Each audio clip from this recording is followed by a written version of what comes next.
I think a lot of people don't understand how labor intensive agriculture still is. A lot of people think, oh, everything mechanically and there's no labor involved, but that's just, especially for specialty crops, that's just not the case. So absolutely not.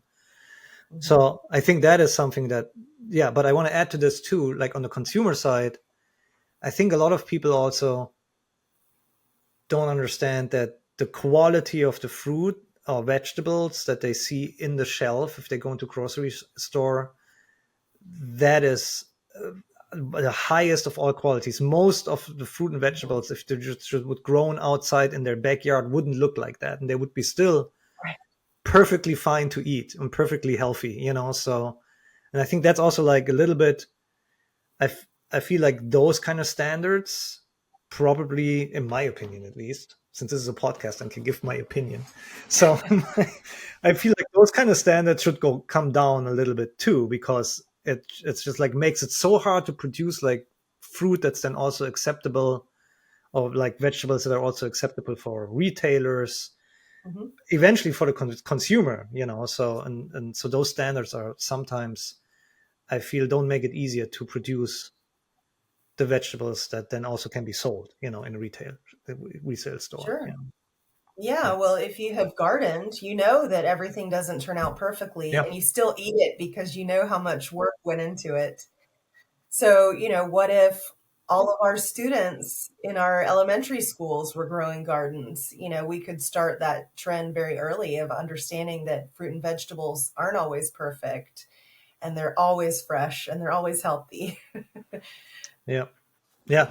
No, I agree. I think that's. I mean, I want to, like, from the grower side, uh, like a norm, like a seasoned vegetable or fruit grower, like especially crop grower.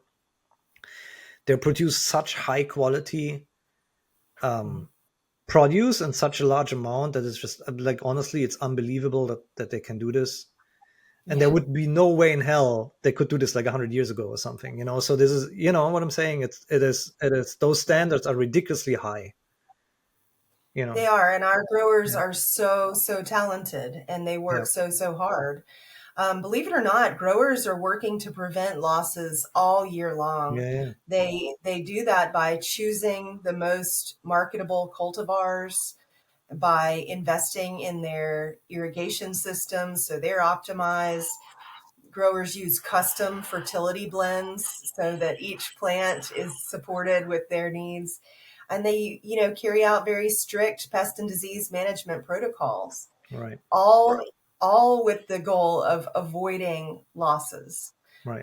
So it's just that at harvest time, some of those fruit and vegetables that are produced aren't perfect, or they've had a great year and there's too many, and so they stay in the field because it's expensive to harvest them and then Yeah. reject them somewhere later along the chain. Yeah. I mean, a very good example is this year's East Coast blueberry season.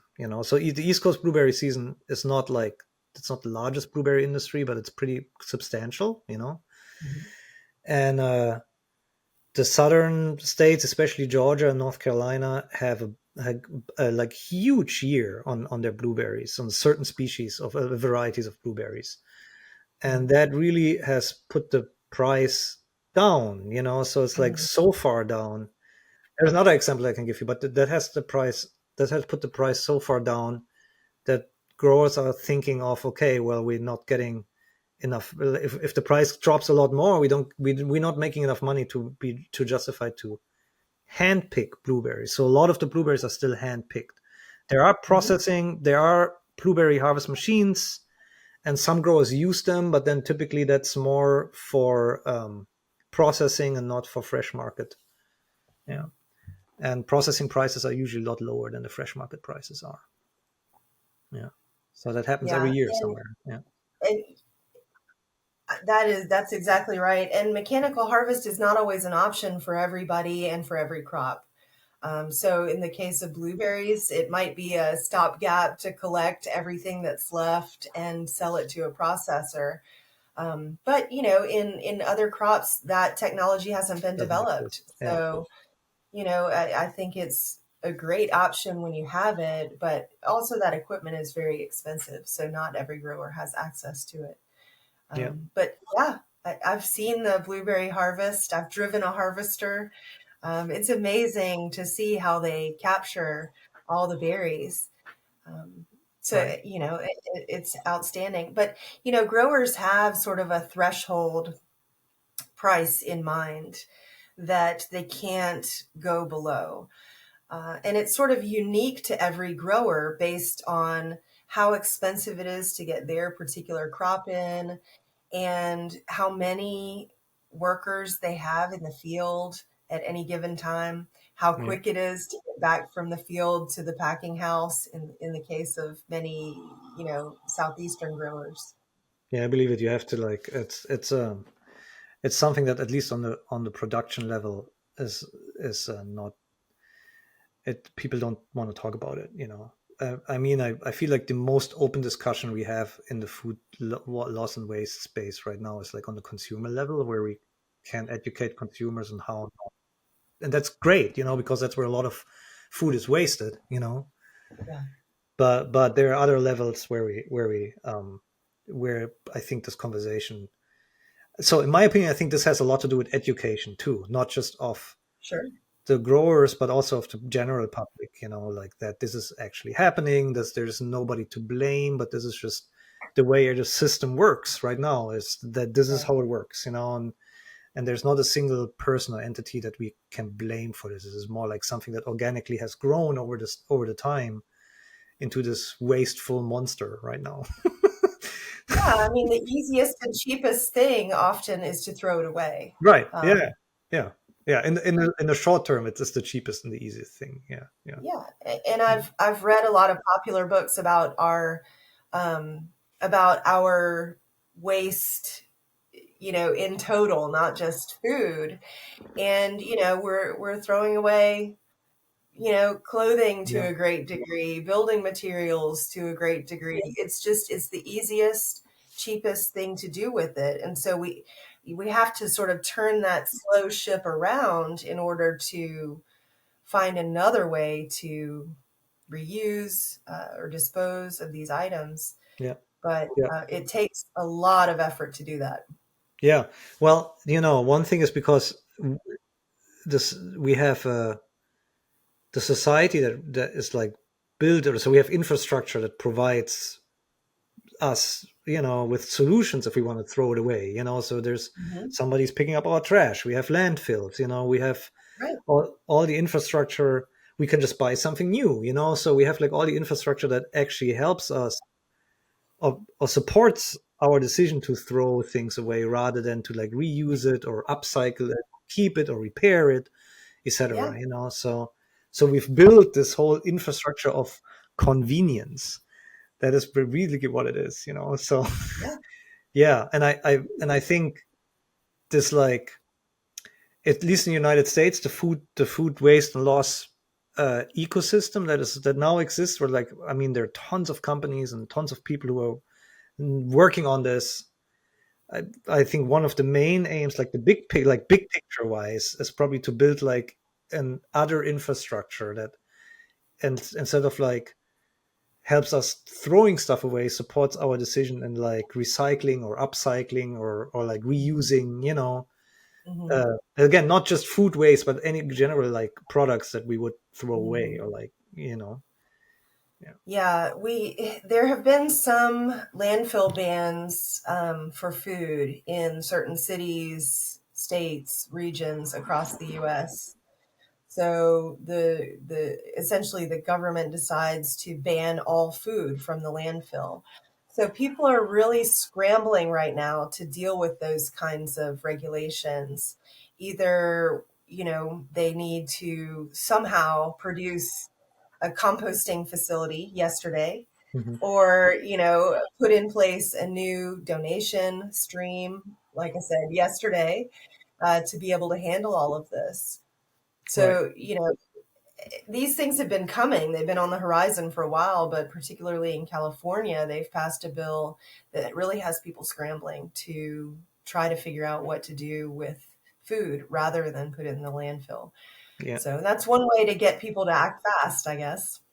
I guess. So can you talk about this California bill a little bit, because I read this like last week, but I don't know a lot about the California bill. Yeah, they are. They are. They are, but the landfill, we've had landfill bans in other states too. I want to say New York, New Jersey, other places as well, sometimes in just one city. Hmm. Um, but yeah, no, it takes a lot of infrastructure to suddenly handle all the food that comes from, say, restaurants and Right. homes and grocery stores. In order to compost that, you need a composting facility, and you can't just put those everywhere. They cost a lot of money to build. On the other hand, they create jobs, and so there are some great things happening, but we have such a long way to go. The USDA, the FDA, and the EPA have joined together uh, to on this common goal to Hmm. reduce food loss and waste by 50% by the year 2030. And that's just a few years away by now. So we have a secure position for one food loss and waste person in the USDA. Hmm. So there's one person designated to work on this full time. Already decided who that is, or is that an open position right now? No, that's been in place for a little while. The food loss and waste liaison, it's Gene Busby at USDA. Mm-hmm. But the EPA doesn't have a single position, one singular position to work on this and coordinate together. So we haven't had a lot of weight on this issue at the federal level. So, we really have to get started on that. And without even baseline numbers, we still don't know. Right. What we know is that about a fifth of our landfills are food. Um, and when that food breaks down, without oxygen, it creates methane. Methane is a super dangerous, potent greenhouse Right. gas. Right. 25 So, times more potent than CO2. Yeah.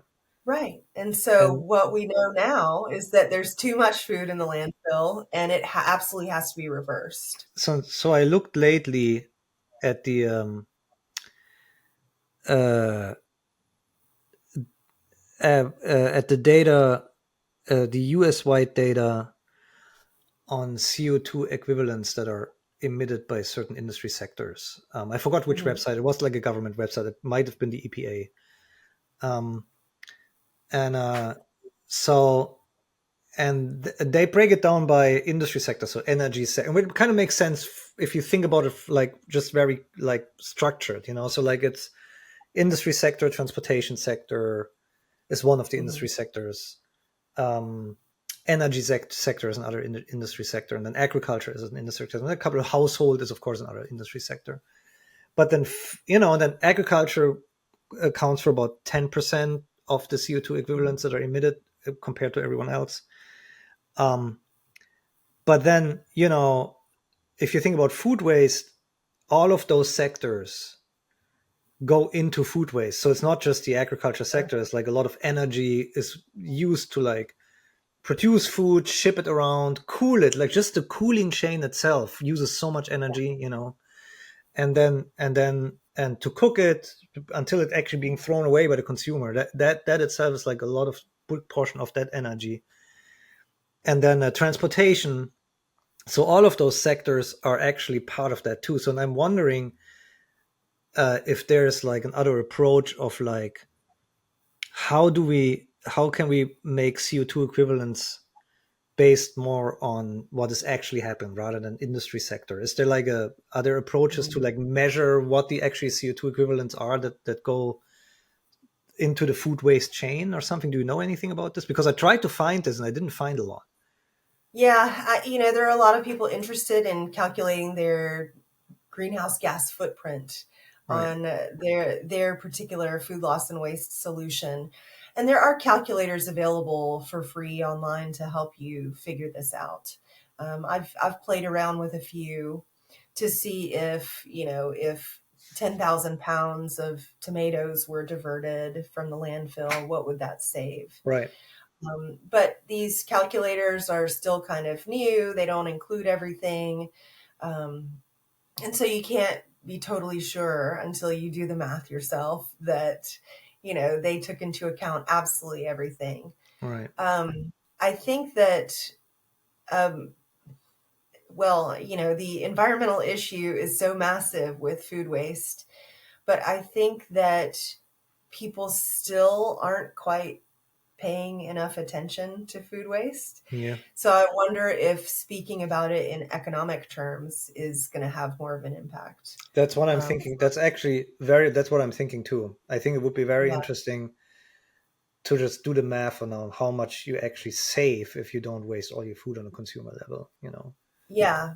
that whole chain that you mentioned, growing, Right. shipping, cooling, selling, and then cooking and disposing costs the U.S. a little over 1% of our GDP every year. Which is, So I happen to know that this is about 1% of the GDP is the worth of the entire grape and wine industry in the United States, which is a fairly large industry. Yeah. So just to deal with food that we don't eat. That's about $278 billion. Yeah, Seems a shame, doesn't it? it does. Yeah. So, we've got these huge environmental impacts. If I think if economics is more your language, then, pay attention to the economics of it. I've always been interested in the social aspect. Food loss and waste has been considered the world's dumbest problem Hmm. because we have all this food and we have all this need. Why can't we get it together? Yeah. So there's so many things standing in the way of one problem solving the other problem. It seems really straightforward, but it's not. It's Yeah. so, like you said, it's so complex. Yeah. Yeah. That's yeah. Yeah. All right. So we talked a little bit of what we do not know in the food waste and loss realm. So we don't know exactly how much food is wasted and lost on the farming level. Do we have a better idea what is lost in a retailer level? I feel like those numbers are hard to get by too. They are, retailers don't really care to share that information because, again, they're not doing something well, and it creates shame. But there are better numbers on that. There are a number of retailers that have pledged and committed to being transparent about their food waste. And in general, it's pretty low. Mhm. In developed countries like the US, if you look at the whole supply chain, there are two big spikes where food is lost and wasted. Excuse me, and they're on both ends. Mhm. So the consumer end, there's a huge amount of food wasted, and in agricultural production, there's a Right. huge amount of food lost. In the middle is where we've made most of our advances. So we now have all this cold chain, like you mentioned. Yeah. We have great transportation and packaging in order to prevent what we used to consider post-harvest losses along the supply chain. Um, Interestingly, in developing countries, it's the opposite. There's practically no losses in agriculture and practically no food waste in homes. Yeah. But the losses occur throughout the chain when they're trying to get food from one place to another. So there's storage and transportation Yeah. issues along the way. Yeah. So we had a guest on the podcast a couple of months ago. He was an economist, and uh, he assessed the amount of calories that are not being consumed across a whole range of countries, and he kind of like put it into different GDP categories, so low, medium, and high GDP countries. And on the low GDP range, so like the lower GDP countries, there was a whole range. There were like countries that had pretty high waste, like 30 to 40%, pretty close to what the high GDP countries have. But then there were also Mhm. countries that almost had zero, so that. Mhm. And then the higher your GDP goes, basically the curve goes up until it's kind of like flattened at what we are at, like at between, Yeah. 40-45% and so on. That's really consistent across all countries that have a high GDP. Yeah. So even Japan or other countries where you would think it might be different there, it's not. It's like it's a little lower, but it's pretty much everywhere between the 30 and 45% range. Yeah.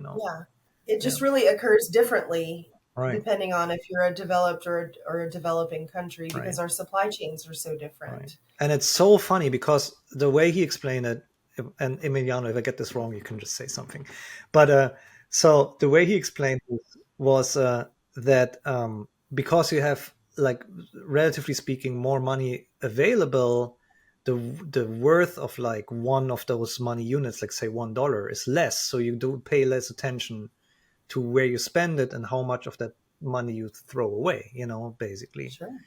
And then at the same time, there's more availability here. As I said, you can just go and buy it again, and you have also the financial means to do that.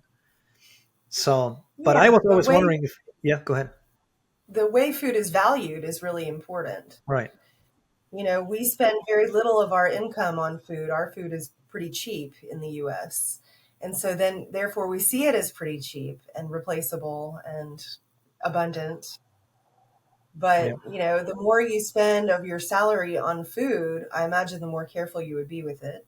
Um, right, so, right, right. But then on the other hand, we do have a lot of poverty in the United States, and we do have families that struggle putting food on the table every month. And I wonder, maybe we should do this here, Caitlin. But I wonder if it would be a great exercise to really go through like a, a budget of like, this is, if you don't waste this food, this is how much money you just save every month on a consumer level. So I think that would be, for some people at least, very valuable in, probably more than saving the environment, or they, most people have different problems in that. right. Yeah, The economics, even at a family level, are really compelling. yeah.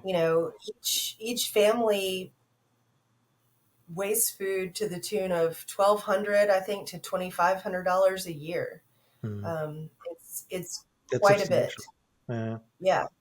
yeah, And if you think about it, that issue of shame and blame comes up again, like what's in your trash can? It's a bit right. of an uncomfortable question, but at the same time, that education piece comes in as well, because if you don't understand how to preserve what you have, or you don't think about putting it in the freezer for later, it comes out of your pocketbook. So I can see that some of the food loss and food recovery uh, issues might be like can be nationally addressed, but Mhm. I also can see that some, especially the closer we get to the consumer, some of those, or the closer we get to the producer. So like those two big things which we haven't tackled yet, like that we might need like more local solutions rather than national solutions. So um, and I know there are some policy groups, and some states have better policy groups, and some cities have policy groups, and some don't. And but how would you value, just like from your insight, because you know this a lot more than anyone else probably? So how would you value this, like on a national level? How well is the United States doing in terms of like building those networks and implementing those networks, be it on a local or national level, compared, let's say, compared to like another country or other regions in the world? I wish I could say that we're leading, globally in Right. recovering food loss and waste. I really wish I could say that. But, to be honest, the best examples of huge successes come out of Europe and Australia. Um, you know, Talking about food loss and waste didn't start here in the US. It Mhm. started in Europe, went on through Canada, and then dropped down Right. through California, where all the things happen, and has slowly trickled across to the rest of us in the US. But we're probably not the leaders in this, Mhm. and that's okay too. We have a huge long way to go. Talking about Um, shame again. we have Yeah, examples that we can learn from. So, for example, some of the retailers in England have really changed their strategies on what they will purchase from growers, and that's making a difference in what gets wasted. that's great. Um, they have changed specifications, I think, for a period of time on a whole bunch of different crops Hmm. so that more would be able to be accepted into the marketplace. Um, I just heard about one retailer. I want to say it was one of our German retailers that just started doing long term contracts with growers, such as 20-year contracts Oh wow. that are really going to allow, have someone along with the grower taking the risk. Hmm. And so some of those things are really, really innovative. And those aren't, those types of things aren't happening here yet. Hmm. And so, there's been a lot of interest in this issue by big, powerful trade associations like the Consumer Goods Forum has been very active in food loss and waste. Hmm. And many retailers are starting to understand that they need to lead in this area. Um, but probably I would say the U.S. is doing very well as we can, but we need to gain a lot of steam.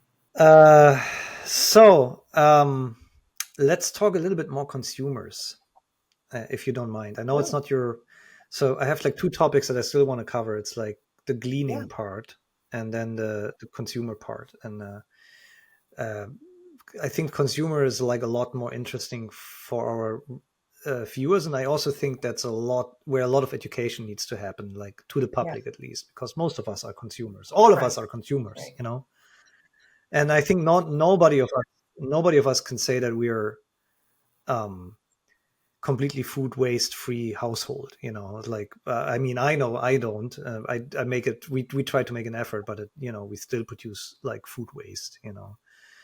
And but I think like um that's where the education needs to come in a little Mhm. bit too, like so education, like how is food produced, and then how much work it is, to me at least.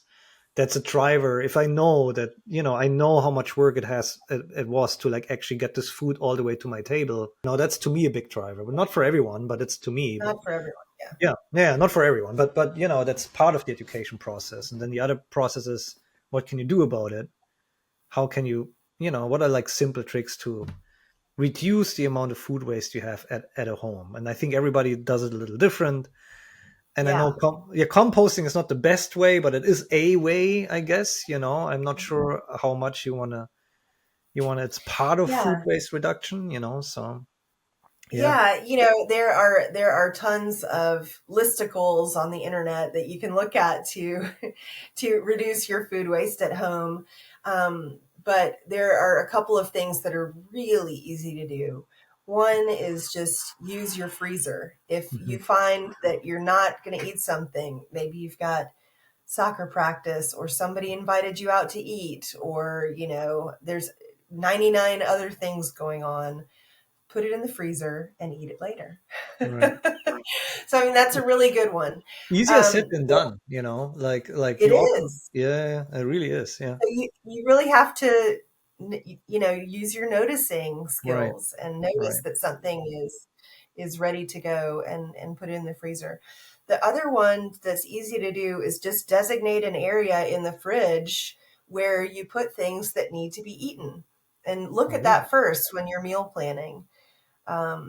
that's Somebody a has good idea. started selling some refrigerator tape that says like "Eat me first," where you just tape Right, off a little square in your refrigerator. Maybe it's milk or yogurt, or maybe it's who knows what you have in there, apples. I don't know, but just a use first area, and plan your meals around that. A mhm. lot of people talk about meal planning as a great way to reduce food loss and waste, using a list at the grocery store, keeping in mind what you already have, and Yeah. don't buy too much, don't prepare too much. Yeah. And it, You know, those. and it sounds all so boring, but meal planning or like food can be very interesting. You can make like a really nice food out of like leftovers. Yeah, If meal planning sounds like a boring thing. Like a lot of people probably want to just, decide in the afternoon what they're going to have for dinner or something, yeah, but it is actually really exciting to do. Like when we do it here all the time, and it's really exciting. You can make some really nice dishes out of the leftovers that you had from like a couple of yeah, days ago. Yeah, yeah, yeah. it's very And very some fun. Yeah, we often at our house do a mix and match night, which is like eating your leftovers, right. right? And just these three things don't go together at all, but this is what we're going to eat tonight. Yeah. And one of the things that I like to do is to use up leftover fruit and vegetables, is to make sort of that kitchen sink dish that you can Hmm. put anything in, like soup or an omelet or Right. something that you can put in any ingredient and it tastes great. Yeah. So you probably have a kitchen sink recipe, in your back pocket that you can make with anything. Yeah. And that's good stuff. Maybe it's stir fry or curry or, like I said, omelet. Um, there are usually recipes that taste good with anything you have. Yeah. I agree. Yeah, I agree. So we often have like, so we eat out every once in a while, and we have like, we order, and then we have like those little packages of sauces that are left over, like garlic sauce and Mhm. like chili sauce or whatever. And they are very great if you do leftover day, because you just have to use that sauce and it tastes amazing whatever you cook.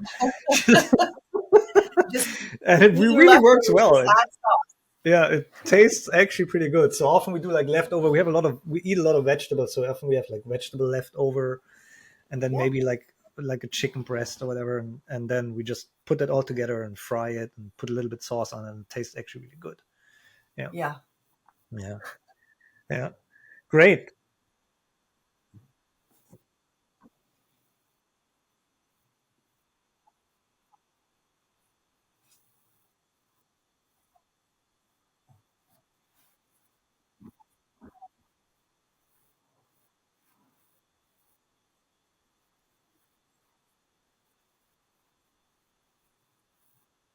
I've seen that and I love that because you could have three things you have no idea how to put together and it gives you an idea, right? You get a little spark and that's all you need sometimes to get going. Right. Yeah. Yeah. Cool. Uh, Another thing I wanted to know a little bit more about, since you worked in this, is the whole gleaning process. And then gleaning, not cleaning, and I might pronounce this wrong because I'm from Germany, but it's written with a G for everyone who doesn't know this, uh, is the gleaning, like gleaning. Yeah, gleaning. Yeah, not cleaning. But it's pretty similar because you clean the field of leftover produce. So I don't know why it's called gleaning, but I that is now an area where actually some companies are getting involved in. Is that correct? There are like some startup companies that do glean fields that work with growers. Maybe there might be, but gleaning is a pretty ancient practice that has been mentioned in a couple of religious texts. Um, Oh, so I did not know the that. idea, what's that? I did not know that. Yeah, Really? yes. Wow. Can So you? it has been around for a very long time. The concept being if you're a farmer, you are wealthy, theoretically, and you shouldn't harvest the corners of your field, but leave those for widows and orphans. Oh, So this concept has been around a very, very long time. oh! I didn't know. This is very cool. I didn't know that. Yeah, and Yeah. it's still done by lots and lots of faith-based organizations Uh-huh. of different faiths. But, there are lots of secular organizations that do it too. You know, Basically, I it's have to just interrupt going you into there. Go I have ahead. to. Well, you go on, but I just remembered. So I worked with a grower. I worked with a grower. I still work with him for like 7 years. and he's big. He has a large grower. He's the wealthiest grower in the county and blah, like probably even in the state, but he's definitely very wealthy. And he has tons of different fields. And he has like this one particular strawberry. I work in a strawberry field Mhm. that he has strawberries in every year. And it's like between a bunch of houses. It's like an acre and a half or whatever. And he lets people go in there and pick them all the time, and he doesn't care. He doesn't mind. He's like, yeah, they're just gonna pick it. It's okay with me. So that's what that is. That's probably where Yeah. it's coming from. Interesting.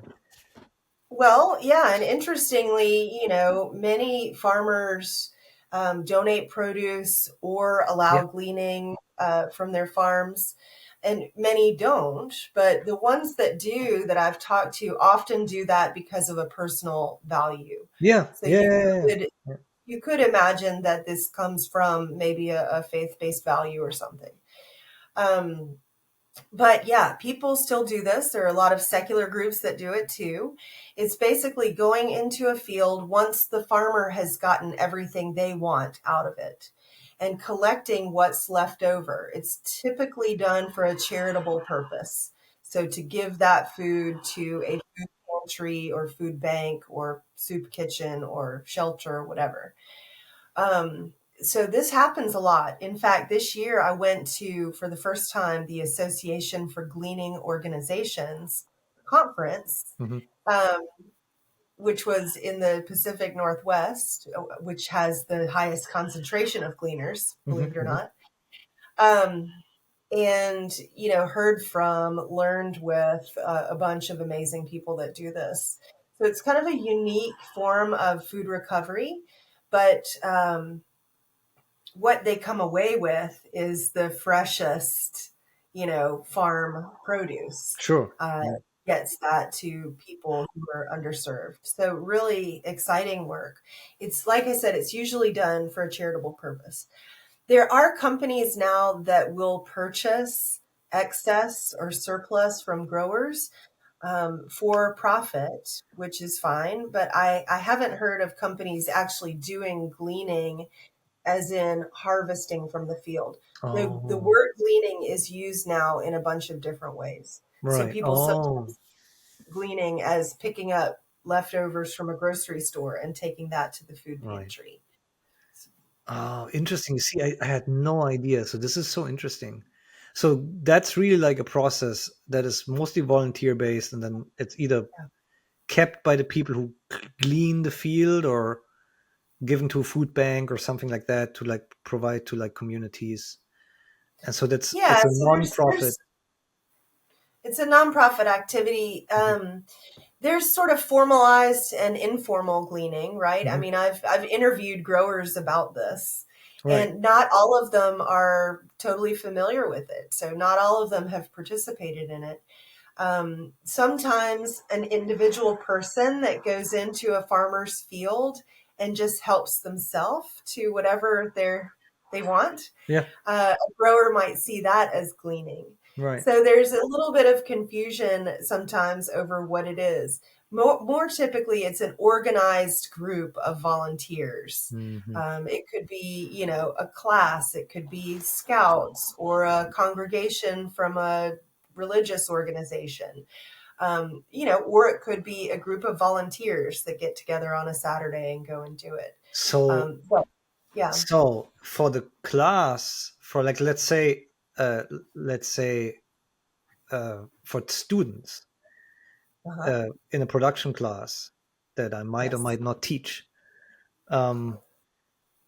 So we could I do an have a contact for you. Yes. yeah, I mean, yeah, we could do, yeah, we could do a cleaning like practice, but that would be very valuable to the students, I believe, because Oh that is yeah, something. you Yeah, learn so much. man, that would be great. That's awesome. I'm pretty excited about it. We're gonna do it. It's a good time to talk about food loss as well. Yeah, exactly. It would be great, a great topic to talk about food loss as well, and introduce, because I honestly don't think most students know what that is. You know. So you can talk about food loss, food security, food handling, Yeah, food harvesting, yeah, and on and on. yeah. Plus Oh man, production. yeah. Let's talk. Let's talk. The classes spring 26. 6, so it's still some time. Yeah, Hmm.